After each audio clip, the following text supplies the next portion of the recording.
Good morning বন্ধুরা, সবাই কেমন আছো বলো? নিশ্চয়ই তোমরা খুব ভালো আছো। আমিও ভালো আছি।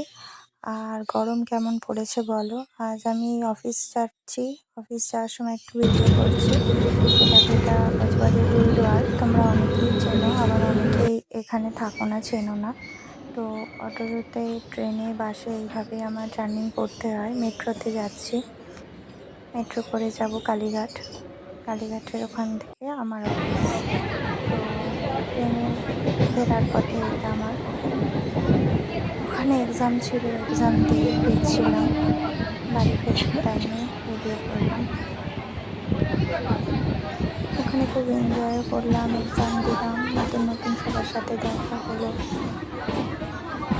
দেখো, এটা হচ্ছে বাড়ি ফেরার সময় ট্রেন থেকে নেমে তারপরে আমাকে অটো করে ফিরতে হয়। অটো থেকে আবার নেমে আমাকে টোটো করে বাড়ি ফিরতে হয়। আমাদের বাড়ি অনেকটা ভিতরে বজবজ থেকে, তো আমাকে টোটো করে ফিরতে হয়। তো দেখো কি অবস্থা, রাস্তার পাইপ লাইন খুলে। আর ওই দূরে আমার গাড়িটা রাখা ছিল। এই দেখো, আমার গাড়িটা খারাপ হয়েছিল, এখানে রাখা ছিল, তাই নিলাম। বাই।